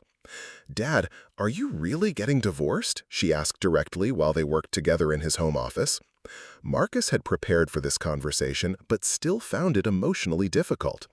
"Yes, Sophia, your mother and I have differences that we can't resolve, and we've decided that divorce is the best solution for everyone involved." Sophia nodded thoughtfully, processing the information with the analytical approach she had inherited from Marcus. "Is this because of the way she talks to you sometimes? I've noticed that she's been pretty mean lately." The observation confirmed that Elena's disrespectful behavior had been obvious to their children, not just to Marcus. Sophia had witnessed her mother's dismissive comments and controlling demands without being directly involved in their marital conflicts. The recognition validated Marcus's decision to protect his children from further exposure to their parents' dysfunctional relationship dynamics. Sometimes adults develop different priorities and values that make it impossible to stay married, Marcus explained carefully. "What's most important is that both your parents love you and Diego very much and will both continue supporting your goals and activities." Sophia seemed satisfied with the explanation and offered her support for whatever decisions Marcus felt were necessary for their family's welfare.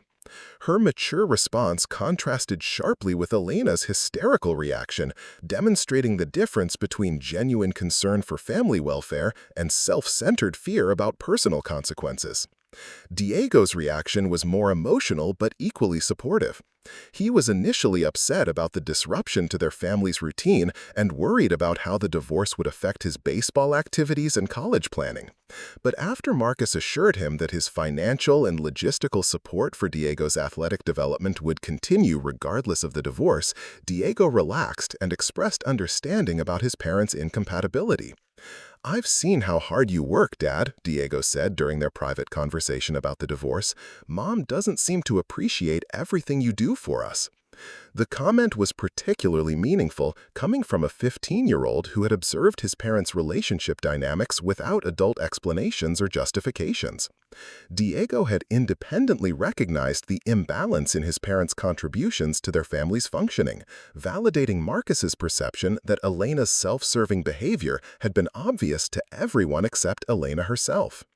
Elena's attorney, Janet Morrison, was a well-known family law practitioner with a reputation for aggressive advocacy on behalf of wives seeking maximum financial settlements.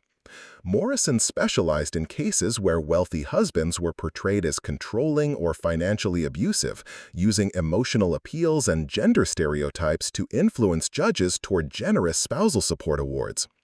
Morrison's initial strategy became apparent during the first settlement conference, held in a neutral conference room downtown where both legal teams attempted to negotiate terms without court intervention.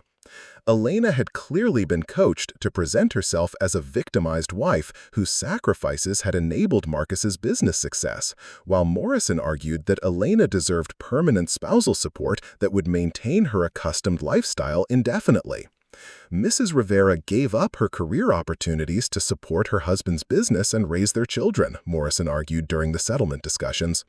She's entitled to compensation for those sacrifices, and she shouldn't be financially punished because her husband has decided to abandon his family responsibilities. Chen responded with the comprehensive evidence Marcus had compiled over months of careful documentation.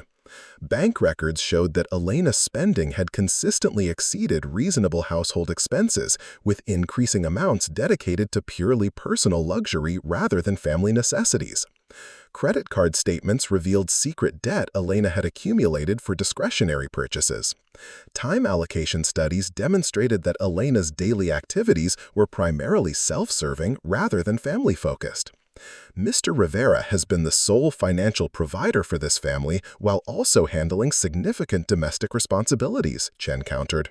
Mrs. Rivera's contributions to household management and child-rearing have been minimal, while her spending has been excessive and financially irresponsible.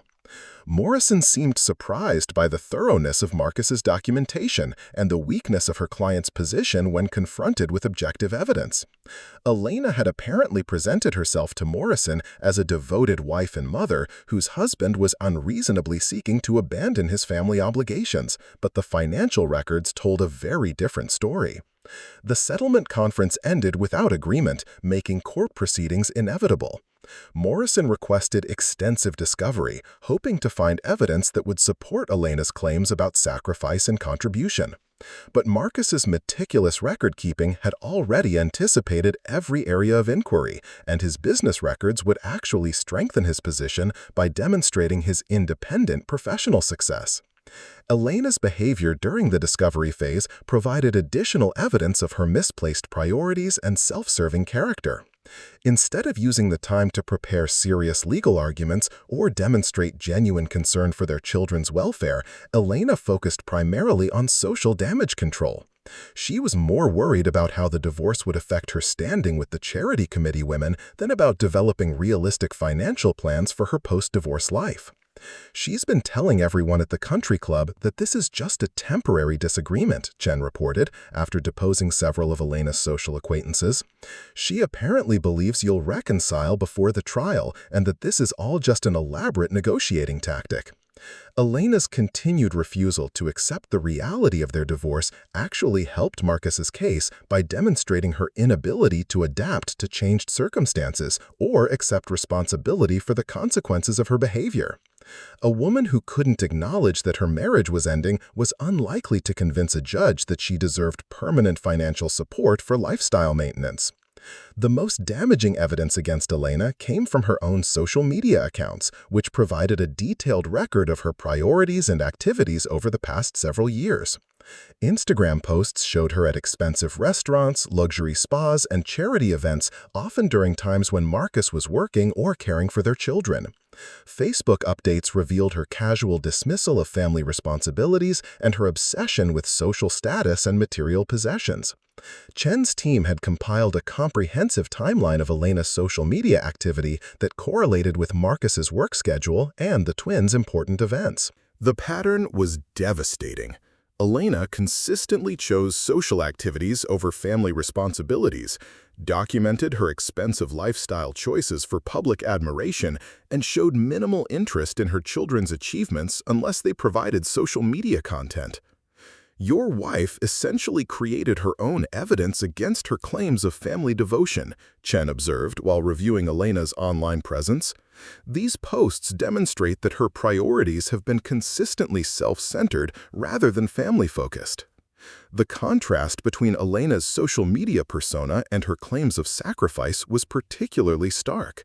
She had portrayed herself online as a successful socialite with expensive tastes and unlimited leisure time, while simultaneously arguing in legal proceedings that she had sacrificed everything for her family's benefit. The contradiction would be impossible for any reasonable judge to ignore. Morrison attempted various legal strategies to overcome the evidence problem, including claims that Marcus had been financially controlling and that Elena's spending was reasonable for their social status. But every argument was countered by documented evidence that Marcus had never restricted Elena's access to money and that her spending had exceeded what was necessary or appropriate for their actual income level. The financial analysis was particularly damning. Chen's forensic accountant had calculated that Elena's discretionary spending over the past 5 years had consumed approximately 40% of Marcus's business income, while her contributions to household functioning had been negligible. The numbers demonstrated that Elena had been living like a wealthy socialite, while Marcus worked increasingly long hours to support her unsustainable lifestyle. Elena's deposition was scheduled for a Thursday morning in Morrison's office, with both legal teams present to question her under oath about her claims of sacrifice and contribution. Marcus attended the deposition, as was his right, curious to see how Elena would attempt to justify her position when confronted with comprehensive evidence of her actual behavior. Elena arrived at the deposition dressed in an expensive suit that probably cost more than most people's monthly rent. Her appearance carefully managed to project an image of respectable motherhood rather than the social butterfly persona she had cultivated over recent years. Morrison had clearly coached her to present herself as a traditional wife whose sacrifices had been undervalued, rather than the self-indulgent spender the evidence revealed her to be.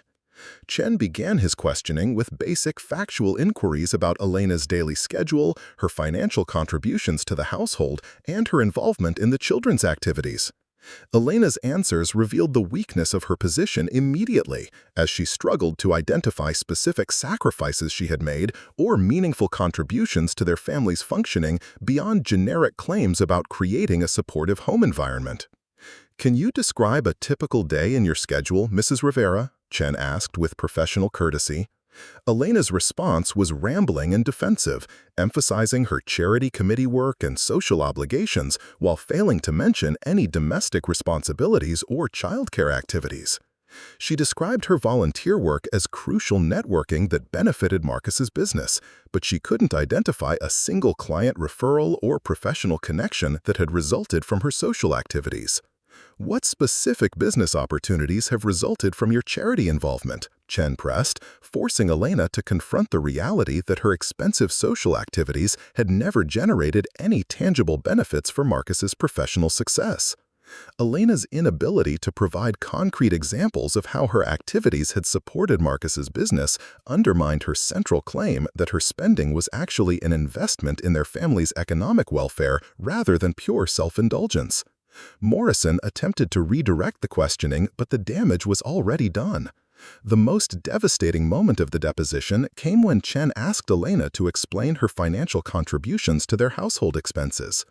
Elena had claimed that her careful budgeting and household management had enabled Marcus to focus on his business, but she couldn't identify any bills she had paid or budget decisions she had made. It became clear that Marcus had handled all financial responsibilities, while Elena had simply spent money without any awareness of their actual income or expenses. "Have you ever prepared a household budget, Mrs. Rivera?" Chen asked directly.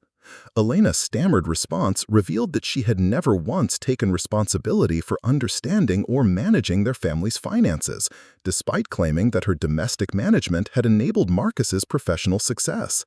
She couldn't even estimate their monthly expenses or explain how her spending related to their income. Marcus watched Elena's performance with a mixture of sadness and vindication. The woman who had called him pathetic and controlling was revealing herself to be completely dependent on his financial management, while simultaneously claiming credit for their family's economic stability. The contradiction was so obvious that even Morrison seemed uncomfortable with her client's testimony. Elena's attempts to portray herself as a devoted mother were equally unsuccessful when confronted with specific evidence about her involvement in the twins' activities. Chen presented Elena's calendar from the past year, showing that she had missed numerous school events, parent conferences, and athletic competitions due to her social commitments. "Can you explain why you missed Sophia's chemistry competition?" Chen asked, referencing an event that had been particularly important to their daughter's academic development. Elena's excuse about charity committee emergencies sounded pathetic when contrasted with Marcus's consistent presence at every important event in their children's lives. The pattern of Elena's choices demonstrated that her social activities had consistently taken priority over her parental responsibilities. The deposition concluded with Elena in tears, her carefully constructed image of sacrificial motherhood completely dismantled by Chen's methodical questioning. Morrison had clearly not anticipated the thoroughness of Marcus's documentation or the weakness of Elena's actual position once subjected to factual scrutiny. Marcus felt no satisfaction in watching Elena's emotional breakdown, but he recognized the importance of this moment for his children's future welfare. Elena needed to understand that her years of taking Marcus's support for granted while contributing nothing meaningful to their family's functioning would have real consequences in the legal system that evaluates evidence rather than dramatic emotional appeals. The trial was scheduled for early summer, giving both sides time to prepare their final arguments and witness lists. Morrison continued attempting various settlement negotiations, but her offers were unrealistic given Elena's demonstrated lack of contribution and her expensive spending patterns. Chen advised Marcus to proceed to trial, confident that the evidence would result in a favorable outcome for his client's financial security and custody arrangement. Marcus spent the weeks before trial focusing on his business and his relationships with Sophia and Diego, who had both adapted well to their new living arrangements. Elena had moved to a luxury apartment complex in Scottsdale, financed by temporary spousal support that would end once the court determined permanent arrangements. Her spending had not decreased despite her reduced circumstances, suggesting that she still expected the divorce to result in permanent financial support that would maintain her expensive lifestyle. The trial began on a Monday morning in Maricopa County Family Court, with Judge Patricia Williams presiding over the proceedings. Judge Williams had a reputation for careful attention to evidence and little patience for emotional manipulation or unsupported claims, which favored Marcus's fact-based case over Elena's likely appeals to traditional gender stereotypes about deserving wives and devoted mothers. Morrison's opening statement portrayed Elena as a woman who had sacrificed her career and personal ambitions to support her husband's business success and raise their children, only to be callously abandoned when Marcus decided to prioritize his own selfish interests over his family obligations. The argument was emotionally compelling but lacked specific evidence to support its dramatic claims. Chen's opening statement was methodical and evidence-based, outlining the comprehensive documentation that would demonstrate Elena's minimal contributions to their family's functioning, her excessive and irresponsible spending patterns, and her consistent prioritization of social activities over family responsibilities. Chen promised to show that Elena's claims of sacrifice are contradicted by objective evidence of her actual behavior over many years. Elena's testimony as the first witness was even more disastrous than her deposition had been. Under direct examination by Morrison, she presented herself as a devoted wife and mother whose sacrifices had enabled Marcus's professional success.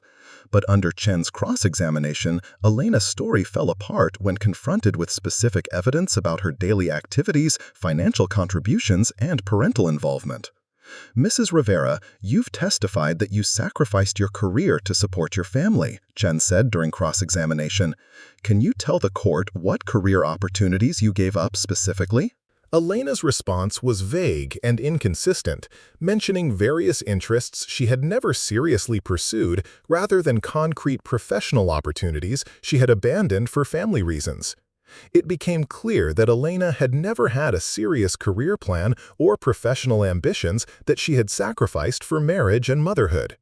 Chen methodically presented evidence of Elena's spending patterns, social media activity, and time allocation over recent years.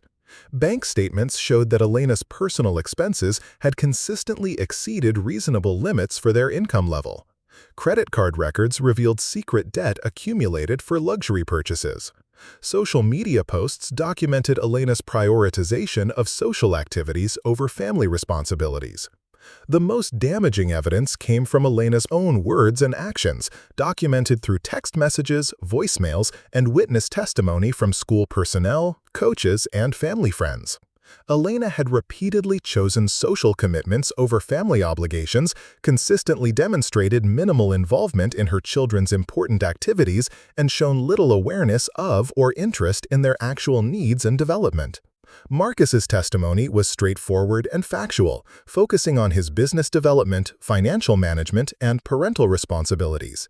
He acknowledged that Elena had been a stay-at-home mother, but explained that her domestic contributions had been minimal while her spending had been excessive and financially irresponsible.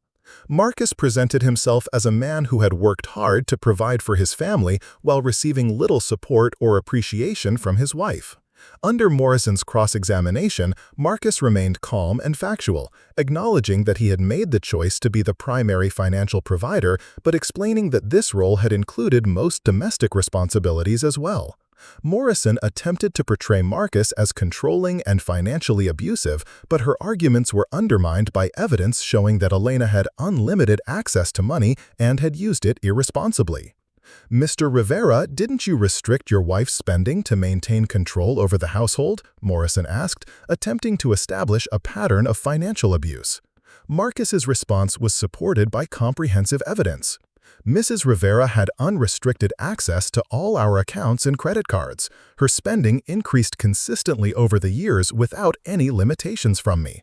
The restriction was our income, not my control." Sophia and Diego both testified briefly about their family dynamics, describing Marcus as their primary source of practical and emotional support while acknowledging that Elena had been less involved in their daily lives. Neither child criticized their mother directly, but their testimony made clear which parent had actually been present for their important moments and ongoing needs. The character witnesses Morrison called to support Elena's claims were largely ineffective, consisting mainly of charity committee members who could only testify about Elena's social activities rather than her family contributions. Several witnesses admitted under Chen's questioning that they knew little about Elena's actual domestic responsibilities or involvement in her children's lives. Chen's character witnesses were more compelling, including school administrators who testified about Marcus's consistent involvement in his children's education, business clients who described his professional integrity and work ethic, and neighbors who had observed his handling of household responsibilities and childcare over many years.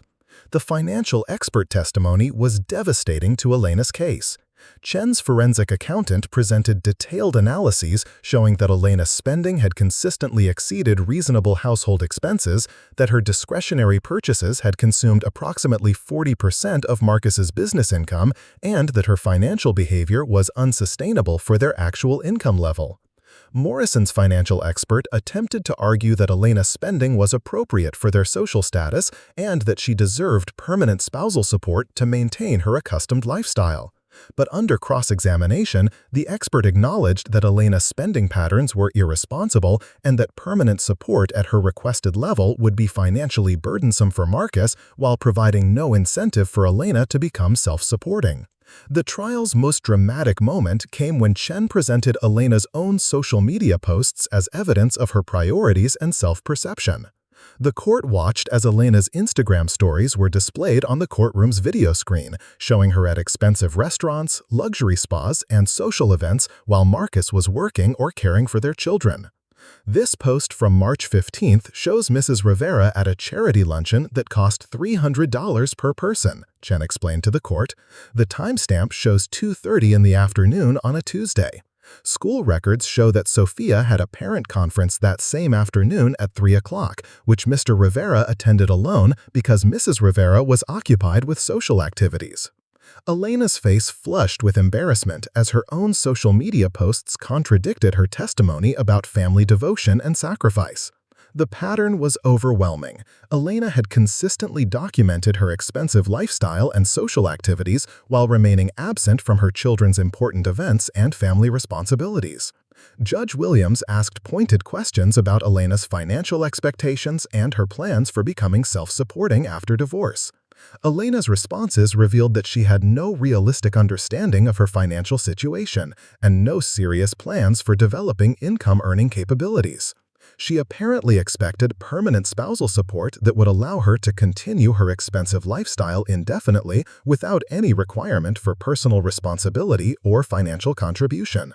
Morrison's closing argument emphasized Elena's years of marriage and motherhood, arguing that she deserved financial security and recognition for her sacrifices regardless of the specific evidence about her recent behavior. The argument was emotionally appealing but legally weak, lacking factual support for Elena's claims of significant contribution or sacrifice. Chen's closing argument was methodical and evidence-based, reviewing the comprehensive documentation that demonstrated Elena's minimal family contributions, excessive spending, and self-serving priorities. Chen argued that Elena was capable of working and becoming self-supporting, that permanent spousal support would reward irresponsible behavior, and that the evidence supported Marcus's position on property division and support obligations. Judge Williams took the case under advisement, promising a written decision within 2 weeks. The delay allowed both sides to submit additional legal briefs, but the evidence presented during trial had been so comprehensive that the outcome seemed inevitable to experienced observers. Marcus felt cautiously optimistic about the trial's outcome, but focused primarily on maintaining stability for Sophia and Diego during the uncertainty of waiting for the judge's decision. Both children had adapted well to their parents' separation and were thriving academically and socially despite the family disruption. Elena's behavior after the trial suggested that she still didn't fully comprehend the likelihood that her expectations for permanent financial support were unrealistic given the evidence presented in court.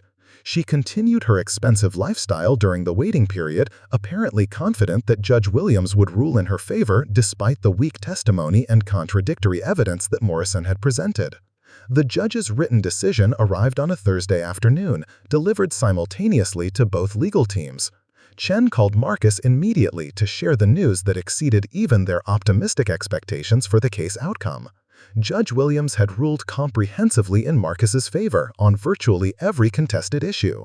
The property division awarded Marcus's business assets as separate property while splitting other marital assets equally. Spousal support was awarded for only 3 years at a modest amount, with the expectation that Elena would use the time to develop job skills and become self-supporting. Most importantly, Marcus received primary custody of Sophia and Diego, with Elena granted standard visitation rights. The judge's written opinion was a scathing indictment of Elena's claims and behavior. Judge Williams noted that Elena's testimony had been contradicted by extensive evidence about her actual contributions to the family, her irresponsible spending patterns, and her minimal involvement in her children's lives. The court found that Elena was capable of working and that permanent spousal support would be inappropriate given her lack of meaningful sacrifice and her potential for self-support. The evidence clearly demonstrates that Mrs. Rivera's contributions to the household and child-rearing were minimal, while her spending was excessive and financially irresponsible, Judge Williams wrote in her decision.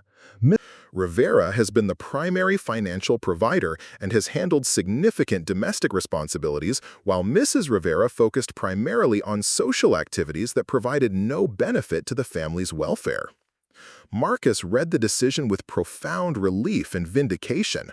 After months of preparation and stress, the legal system had evaluated the evidence objectively and reached conclusions that validated his position completely. Elena's years of taking him for granted while contributing nothing meaningful to their family's functioning had finally been recognized and addressed through appropriate legal consequences. Elena's reaction to the judge's decision was as dramatic and self-serving as her behavior throughout the divorce proceedings. She called Marcus repeatedly, alternating between tearful pleas for reconciliation and angry threats about appeals and continued legal challenges.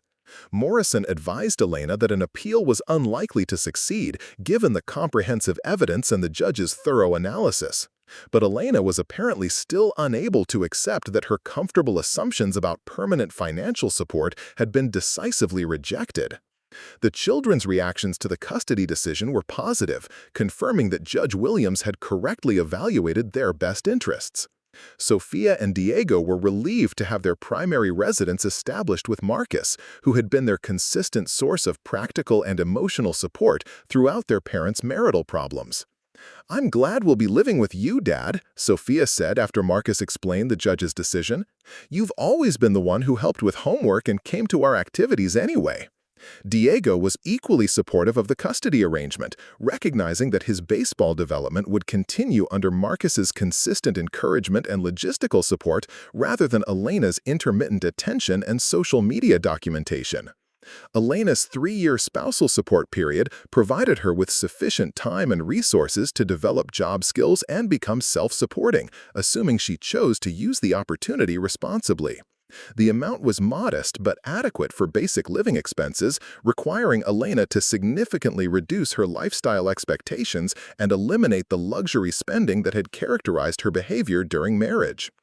Marcus's business continued thriving after the divorce, benefiting from his improved focus and reduced stress levels.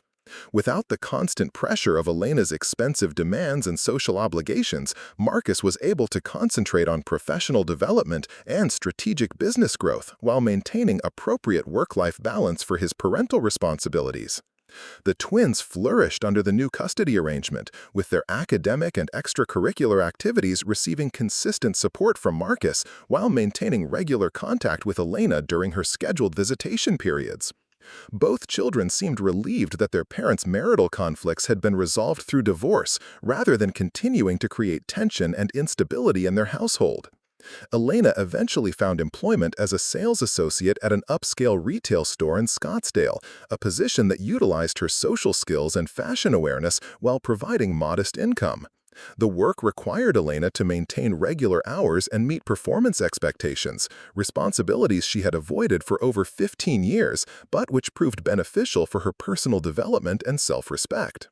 The charity committee activities that had once consumed Elena's time and money were necessarily reduced due to her changed financial circumstances.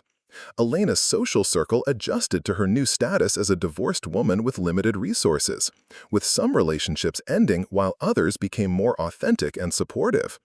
Marcus's relationship with his children deepened as they navigated the post-divorce family structure together. Sophia excelled in her advanced chemistry courses and began exploring engineering programs at universities, following her father's example of combining analytical thinking with practical problem-solving. Diego's baseball skills continued developing under Marcus's consistent encouragement, with college recruitment possibilities becoming increasingly realistic. The Phoenix community's response to the divorce reflected the evidence that had been presented during trial. Elena's former charity committee associates gradually distanced themselves from her as the details of the court proceedings became known through social networks. Marcus's professional reputation was enhanced by his dignified handling of the divorce and his continued focus on his business and parental responsibilities. 2 years after the divorce was finalized, Elena's life had stabilized around her retail job and modest lifestyle. The experience of working for wages and managing limited resources had provided her with perspectives she had never developed during her years of financial dependence on Marcus. While she remained bitter about the court's decision, Elena had begun accepting responsibility for her own economic welfare, rather than expecting others to subsidize her preferences. Marcus had found peace and satisfaction in his role as a single father and successful business owner. His home was calm and organized, focused on genuine family relationships rather than social status and material display. The stress and tension that had characterized his marriage were replaced by productive routines and meaningful connections with his children. The legal victory had been complete and decisive, but the real satisfaction came from the daily experience of living authentically according to his own values and priorities. Marcus no longer had to tolerate being called pathetic by someone who had never appreciated his contributions or respected his efforts to provide security and stability for their family. Elena had learned through the harsh teacher of legal consequences that calling someone pathetic while contributing nothing meaningful to the relationship was a strategy that eventually backfired spectacularly. The courtroom had been the arena where Marcus's systematic preparation and Elena's self-serving behavior were evaluated by objective standards rather than social expectations or gender stereotypes. Justice had been served through the very legal system that Elena had assumed would automatically favor her position as the wife and mother.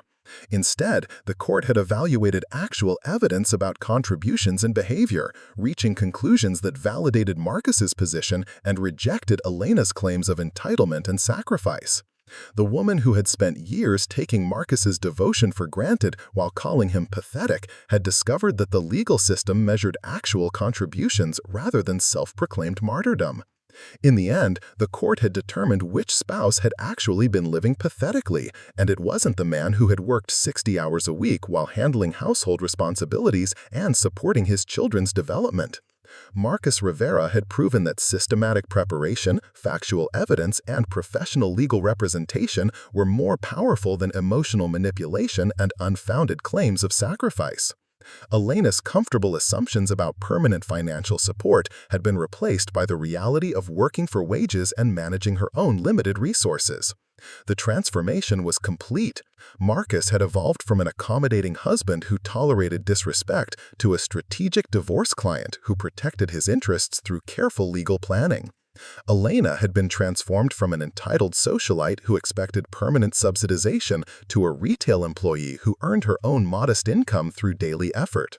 The children had benefited from the resolution of their parents' dysfunctional marriage, gaining stability and authentic relationships while losing the stress and tension that had characterized their household for months before the divorce. Both Sofia and Diego had learned important lessons about personal responsibility, authentic contribution, and the consequences of taking devoted family members for granted. Phoenix society had witnessed a dramatic reversal of expectations, where the apparently successful socialite was revealed to be financially irresponsible and minimally contributing, while the allegedly controlling husband was shown to be competent, devoted, and systematically undervalued. The case became a cautionary tale about the dangers of assumption and appearance versus reality. Marcus Rivera's story had become an inspiration for other undervalued spouses who recognized similar patterns in their own marriages. His systematic approach to documenting problems and seeking professional legal assistance provided a roadmap for others who needed to protect themselves from partners who had mistaken patience for weakness and accommodation for obligation. The ultimate victory was not just legal, but personal. Marcus had reclaimed his dignity, protected his children's welfare, and established a foundation for genuine happiness based on authentic relationships and personal integrity rather than social expectations and material display. Elena's pathetic behavior had been exposed and appropriately addressed through legal consequences, while Marcus's genuine contributions had been recognized and protected through careful preparation and professional representation. The courtroom had become the arena where truth prevailed over manipulation, evidence overcame emotion, and justice was finally served to a man who had spent 22 years being called pathetic by someone who never deserved his devotion. Up next, you've got two more standout stories right on your screen. If this one hit the mark, you won't want to pass these up. Just click and check them out.